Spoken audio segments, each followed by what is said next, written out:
Hello there, my name's Jack, the snack that smiles back.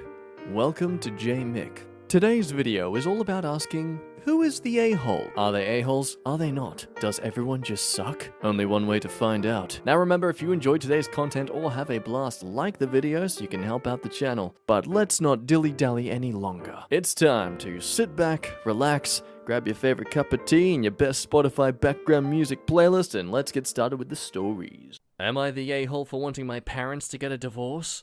Sorry for terrible formatting, I'm on my phone and I'm not the best with my grammar, as it's currently 1 in the morning. I just had a conversation with my dad and it got me thinking.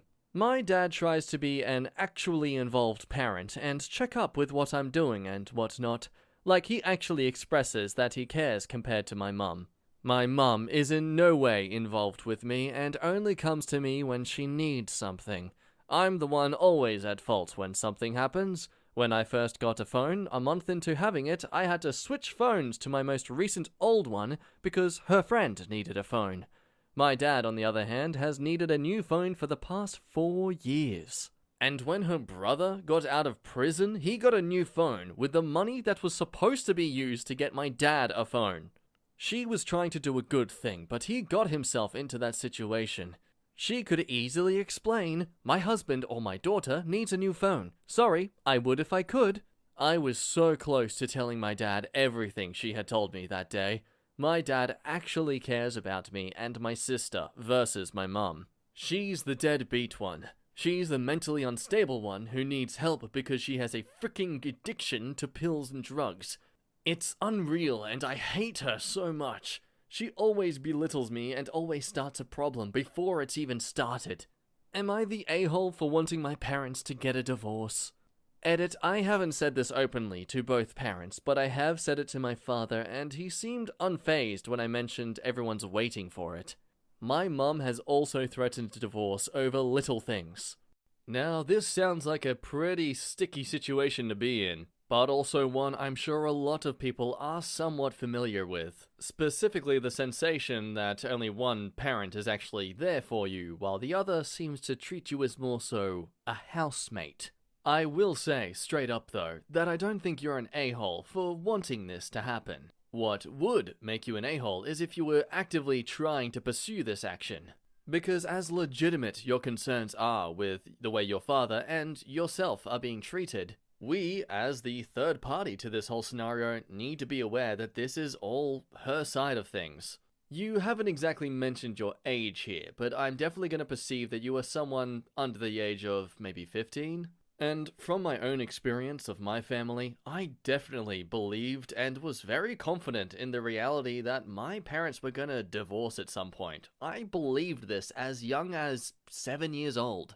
Genuinely, it's because of the experience of seeing how my parents mingle together that I never really wanted to get married. I didn't believe in it. Why date someone if you're gonna be together and end up just hating each other all the time and always argue? Yet, when they finally did, I was absolutely torn apart. I mean, I told myself this was definitely gonna happen at some point, but even when it did, I still was absolutely at a loss for words. And in my scenario, I kind of blamed my dad a bit for it. After all, my mum was always there for me, but my dad, he was somewhat distant, and our relationship was always really only ever like helping him out with doing some gardening stuff or fixing the car in a sense of words. And for a long time, I believed that's how our relationship genuinely was. I thought he just didn't really show much interest in me. I'm now in my mid-20s. And over the last few years, I've completely recalled so many memories of my life as a kid, where my dad actually did try to reach out to me. I won't waste time going into too much detail, but basically what I'm trying to point out is it's quite possible that your mother may actually have attempted to connect with you in some way. But whether it be teenage hormones making you rather antsy towards your superiors, or just a habit from previous arguments with your mother that's made you kind of push her back, she's likely given up on trying and now treats you just the way you've been treating her. Distant. If I could turn back time and try to fix the way I reacted to whenever my dad tried to connect with me about something I was doing or was focusing on, I would have absolutely just brought him in and made him engage with me. But, of course, the damage was already done over time, and now I'm sort of stuck with this relationship with my father where it is rather hard to connect to each other. Basically, what I'm trying to get at is, don't let this happen to you and your mum as well. Of course, my dad and your mum are different people. You may be dealing with a more hopeless situation with your parents and their relationship together. And again, I think you are valid for feeling that way about your parents' relationship, but do understand that ultimately, it's not up to you to have them get a divorce. It's up to your father, and you likely don't know everything that happens between them. It's likely that although she is someone who seems mentally unstable and has this addiction that you are alleging, it's probably something that she's greatly improved on since your father's known her. And maybe your father is aware that there are just some traits of her that she's actually improving on and doesn't see them as a big deal while you do. Of course, again, we're falling too much into the territory of assuming they're angels and you've just perceived them wrong, so let's check out the comments and see what the majority says. Info, what is their relationship like? You say she's a terrible mother, but that doesn't necessarily mean that they have problems as a couple. I've seen some really weird dynamics that I can't get my head around, and yet it seems to work for the people involved. Their relationship is in no way healthy. They've been together for roughly 17 years, and my mum threatens divorce with my dad whenever something doesn't go her way. She's constantly fighting over money and expects him to do everything in the house, even though he works all day long and into the night. It's not that she's a terrible mother, more so that she can't get her stuff together. Is there a chance you can sit down as a family and have a discussion? Suggest family therapy. Either they go for it and things may improve, or they don't, in which case you'll have to consider your own mental health.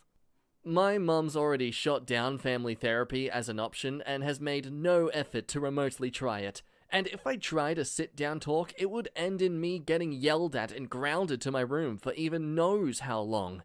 I have 5 years before I can escape her. I try my hardest to avoid her and be there for my sister, but she being she will go out of her way. Avoiding her has been the only way I can keep my own mental health decently controlled. Even one bad interaction puts me in a complete depressive episode for the whole day. Not the a-hole. Your mother sounds like a toxic person. I'd say either she agrees to get help or counseling and things change, or get rid of her. That being said, I think most people deserve a chance. But for that you have to address the issues that need to change. If she's unwilling to even try, then divorce seems to be a reasonable step. Next story. Am I the a-hole for refusing to stop taking PrEP? I am a gay man and have been on PrEP for quite a while. This is a therapy where you basically take a HIV drug every day in order to become immune to the virus. Recently, the insurances in my country started covering the costs. My now boyfriend of a few months has recently told me that I can stop taking the drug as we are together now. I said no, but now he is upset because either I don't trust him or I'm cheating on him. Both is not true. To me, this is solely a rational decision and it makes me feel safe. Buddy, you are exactly in the right here. You are not an a-hole at all. Your health definitely comes first, and even if you are in a healthy situation anyway, your interest in wanting to take care of yourself and have these safety precautions does not get trumped by your partner's feelings. Maybe if he had some evidential proof that what you're doing for yourself is completely pointless, then sure, I'd take that into account and reflect on whether or not that you doing this for yourself is based on actual facts or just an overwhelming fear you have deep-rooted into your psyche. But him thinking that you don't trust him or are cheating on him, no, that assumption is all on him. And really, all you can do is just assure him that that is not the case. And look, if they still keep thinking that regardless, well, again, that's on them for just sticking to that assumption. I agree that this is a rational decision that you've made, and it makes you feel safe. If anything, your partner's logic comes across the same as those kind of guys who say to their girlfriends that she shouldn't need him to wear a condom because his pull-out game's strong or something like that. But at least in your case, you taking this therapy isn't really affecting him at all. So yeah, you're definitely not the a-hole. Is it even healthy to take it when you don't need it? I'm under medical supervision and I go to a checkup every 3 months. Alright, well, not the a-hole in any case because he doesn't get a say over what you do and do not take. but I do understand his confusion. Not the a-hole. He sounds like an idealist who prefers sentimental gestures to practical decisions, so maybe you can demonstrate your commitment to him in some other way that doesn't require letting him dictate what medications you can and can't take. Not the a-hole just looking after yours and his nice health. If he loves you, he will respect that decision. If not, then consider whether or not he's worth your time and love. Not the a-hole, but he is. You've had him a few months and he's already questioning your personal health decisions. That's not much of a basis for a long-term relationship. Our next story. Am I the a-hole for not being very sympathetic while my 37 female boyfriend, 36 male, is withdrawing from heroin? I have never done heroin, because while I'm sure it feels amazing, the aftermath of abuse and withdrawal has always looked like the worst time ever. I'm not anti-drug by any means, except heroin. In my opinion, nothing good can come from it. It has killed so many people accidentally. I just think it's an all-around stupid drug. And I was under the impression my boyfriend was totally on the same page. Until one night about 3 years ago when he was supposed to pick me up from work and didn't make it. Turned out he accidentally injected a lethal dose of heroin and luckily was saved by 2 shots of Narcan. He was in the ICU for 2 days, and the entire time I was under the impression that he just had a car accident and hit his head, and that's why he was still unconscious hours later. The nurse treated me awfully the entire time, convinced I knew the real reason he was there. I was finally told as we were leaving the hospital that he had overdosed on heroin and was barely saved. I was absolutely shocked. But not as shocked as when I came downstairs about 2 months ago and found him passed out on the bathroom floor with a needle in his arm. I can only describe the feeling I had as a full-blown panic attack. I thought he was dead, and I freaking lost it. After, he swore that he wouldn't touch it again.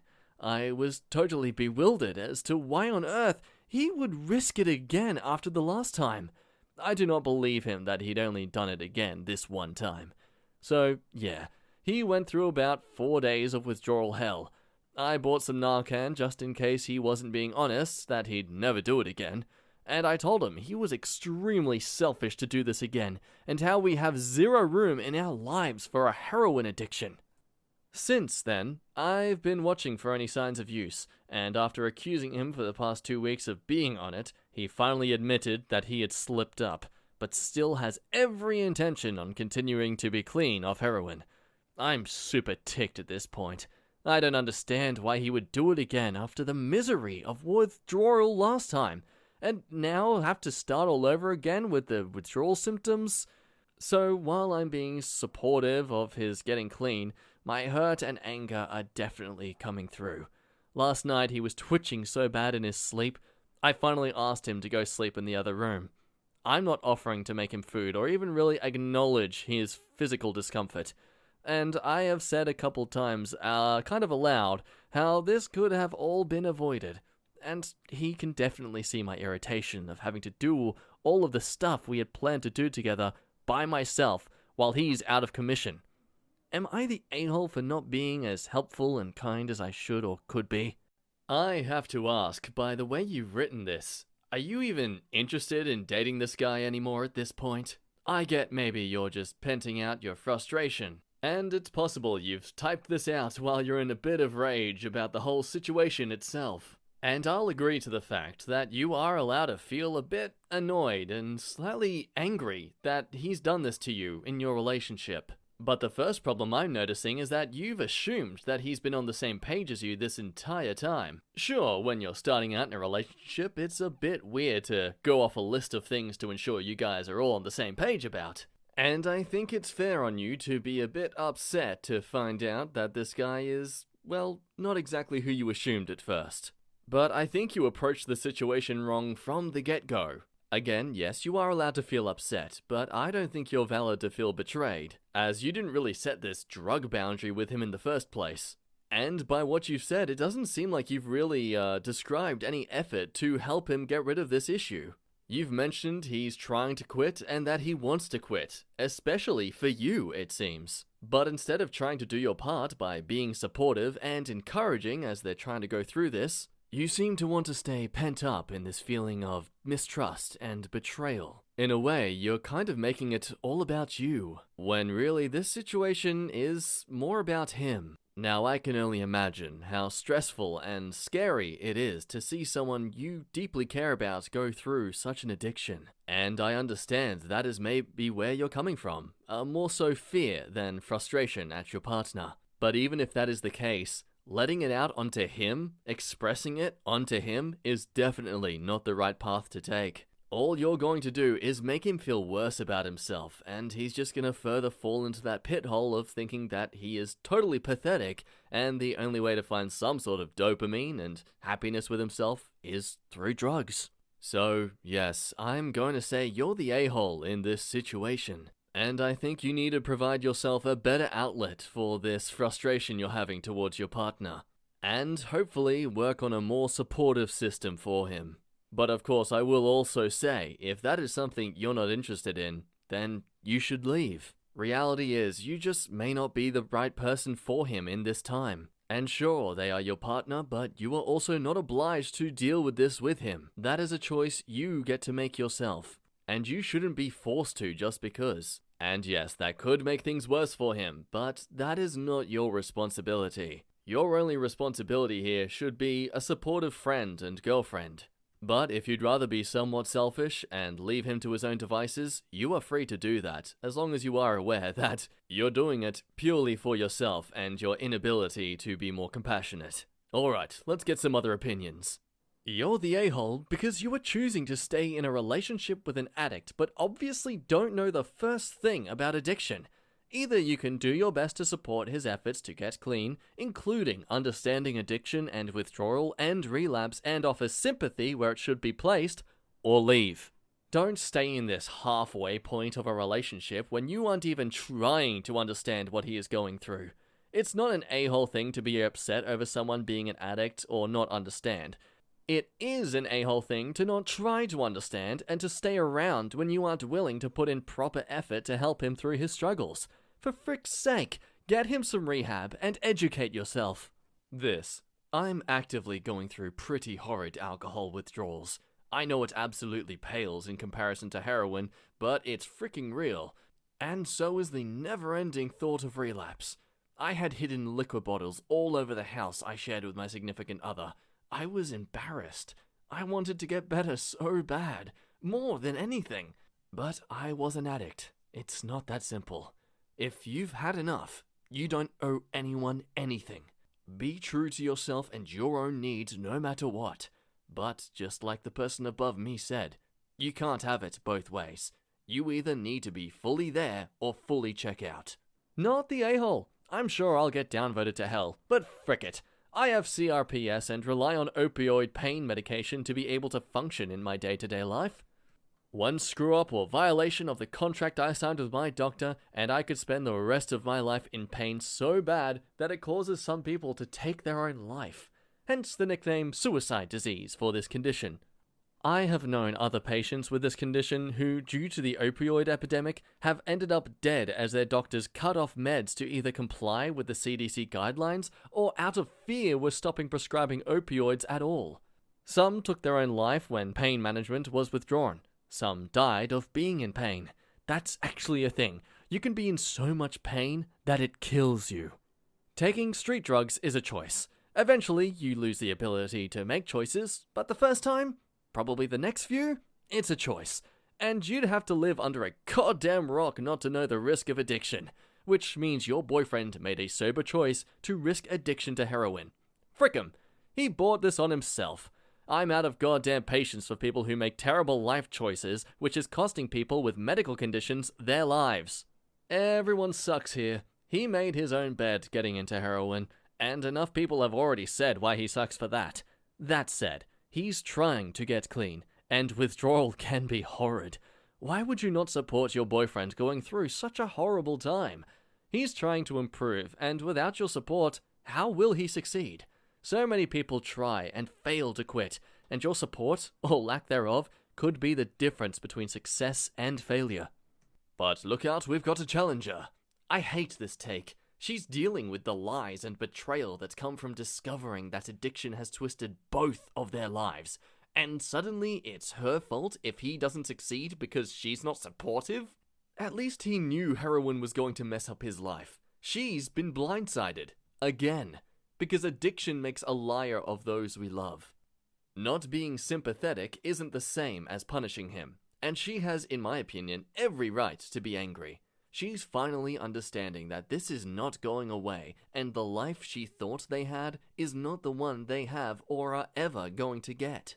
So I have a lot of sympathy for her disappointment and anger. I mean, what is she supposed to do? Bottle it all up? Hide her frustration that he has single-handedly trashed their plans and play Florence Nightingale to soothe his fevered brow? Obviously, she should be a martyr since his sobriety is somehow all on her. Jesus Christ. I gotta say, Strawberry Poop Fruit here made a very insightful point. Especially to highlight the fact that he knew what he was doing while she had no idea what she was getting into.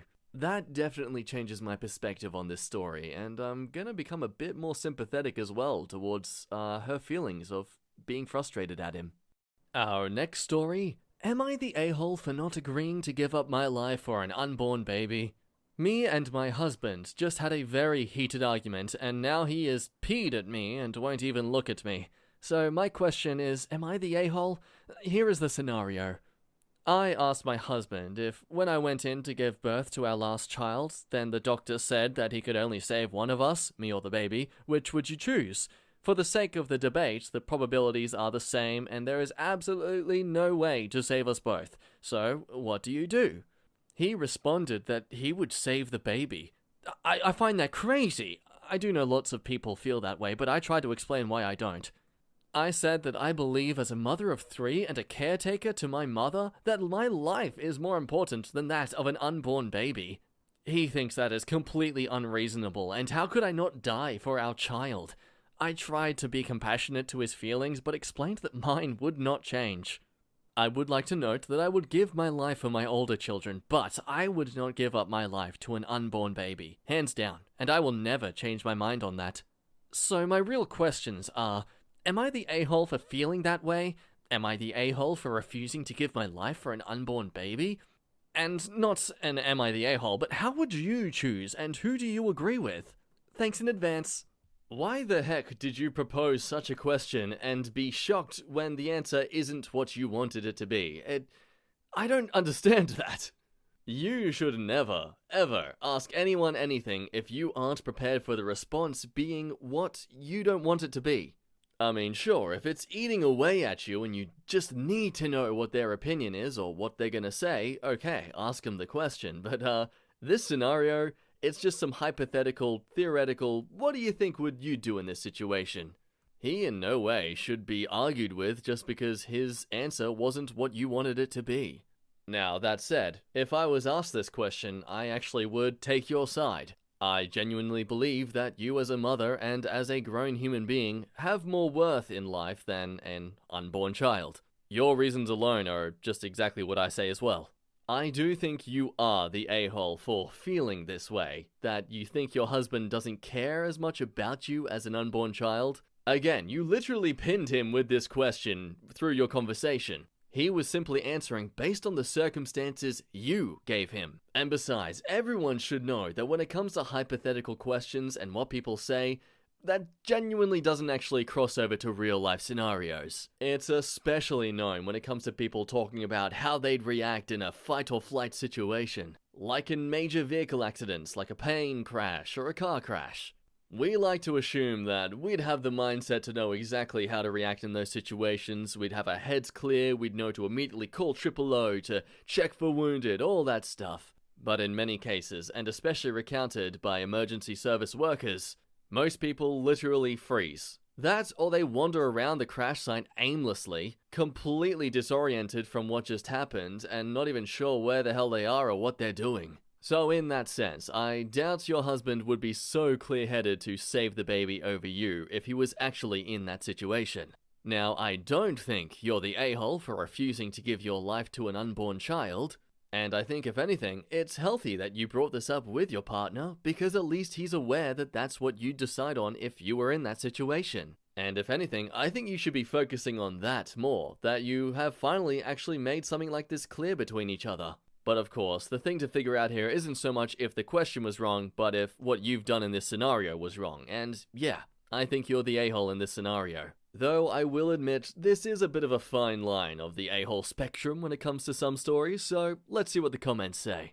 Not the a-hole. It's your life. There are people who would say, save the child, but if you want to live, live. He is entitled to his opinion, but as the person who would hypothetically die, you are definitely not the a-hole for saying you would want to live. Nah. Both you and your husband are correct in their opinion.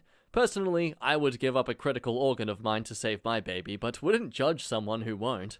Not the a-hole, OP. It's a horrible thing to talk about, but my partner and I have talked about it before. He said he would hands down save me if it came down to it. Obviously, I want the baby to be saved, but his thought is we could always have another baby. He can't find another me. Your other kids can't find another mother like you. Your mother won't get another daughter. While all losses are valid, and people may grieve them deeply, the loss of a baby that has barely lived is, in my opinion, incomparable to the loss of a person who has already lived many years, made memories, etc. Everyone sucks here. I agree with your standpoint. However, this isn't how modern medicine works. You're not given a choice. They try to save both. In high-risk delivery, there are two teams, one for the mother and one for the child.